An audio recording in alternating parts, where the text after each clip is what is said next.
ദില്ലി നിയമസഭാ തെരഞ്ഞെടുപ്പിൽ ആം ആദ്മി പാർട്ടി ഒറ്റയ്ക്ക് മത്സരിക്കും. ഒരു സഖ്യരൂപീകരണത്തിനും ആം ആദ്മി ഇല്ലെന്ന് കെജ്രിവാൾ അറിയിച്ചു. വിവരങ്ങളുമായി സിബി ചേരുകയാണ്. സിബി, ഈ കോൺഗ്രസുമായുള്ള ആം ആദ്മി പാർട്ടിയുടെ ഭിന്നത നമുക്കറിയാം. അതിപ്പോൾ ഹരിയാനയിലും നമ്മൾ കണ്ടതാണ്. വലിയ അഭിപ്രായ വ്യത്യാസങ്ങളുണ്ട്. ഇപ്പോൾ ഈ ദില്ലി നിയമസഭാ തെരഞ്ഞെടുപ്പ് വരുമ്പോൾ ഒറ്റയ്ക്ക് മത്സരിക്കാൻ തീരുമാനിക്കുകയാണോ ആം ആദ്മി പാർട്ടി? അവിടെ ഒരു സഖ്യത്തിന്റെ ആവശ്യകതയെ ഇല്ല എന്ന നിലപാടിലേക്ക് അവർ എത്തിയിരിക്കുകയാണോ?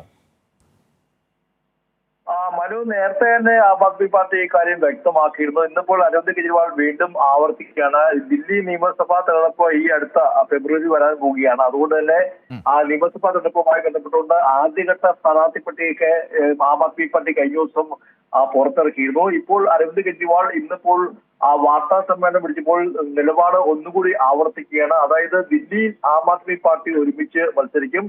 കോൺഗ്രസുമായോ മറ്റൊരു പാർട്ടിയുമായോ ഒരു സഖ്യ രൂപീകരണത്തിനും ആം ആദ്മി പാർട്ടി ഇല്ല എന്നൊരു നിലപാട് ഇപ്പോൾ അരവിന്ദ് കെജ്രിവാൾ വീണ്ടും ആവർത്തിക്കുകയാണ്. പ്രത്യേകിച്ച് ഈ കഴിഞ്ഞ ഈ നിയമസഭാ തെരഞ്ഞെടുപ്പ് എല്ലാം തന്നെയും ഹരിയാനയിലടക്കം ലോക്സഭാ തെരഞ്ഞെടുപ്പിൽ ഒരുമിച്ച് നിന്നെങ്കിലും നിയമസഭാ തെരഞ്ഞെടുപ്പിൽ ഒരുമിച്ച് നിൽക്കുന്ന ഒരു പശ്ചാത്തലം കോൺഗ്രസും ആം ആദ്മി പാർട്ടിയും ഉണ്ടായില്ല.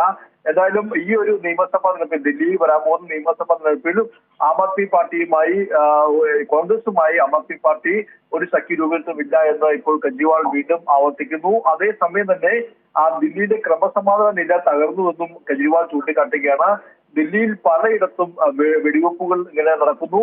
കേന്ദ്ര ആഭ്യന്തരമന്ത്രി അമിത്ഷാ ഗുണ്ടാ സംഘങ്ങളെ സംരക്ഷിക്കുകയാണെന്നും ദില്ലിയിലെ ജനത ഭീഷണിയുടെ മുകളിലാണ് ജീവിക്കുന്നതെന്നും ഇന്ന് അരവിന്ദ് കെജ്രിവാൾ ഇപ്പോൾ ഈ കേന്ദ്ര സർക്കാരിനെതിരെയും വളരെ വലിയ രൂക്ഷമായ വിമർശനം ഉയർത്തുന്നു. കഴിഞ്ഞ ദിവസം കെജ്രിവാളിന്റെ പദയാത്രയ്ക്ക് നേരെ ചില ആക്രമണം ഉണ്ടായിരുന്നു. കെജ്രിവാളിന്റെ ശരീരത്തിൽ ദ്രാവകങ്ങൾ ഒഴിക്കുന്ന രീതിയെല്ലാം തന്നെയും ചില സംഭവങ്ങൾ ഉണ്ടാവുകയും ചെയ്തു. ഈ ഒരു പശ്ചാത്തലത്തിൽ കൂടിയാണ് ഇന്നിപ്പോൾ വാർത്താ സമ്മേളനം വിളിച്ചു ചേർത്തുകൊണ്ട് കേന്ദ്ര സർക്കാരിനെതിരെയും അരവിന്ദ് കെജ്രിവാൾ രൂക്ഷമായ വിമർശനവും ആരോപണവും ഉന്നയിച്ചത്. മനു.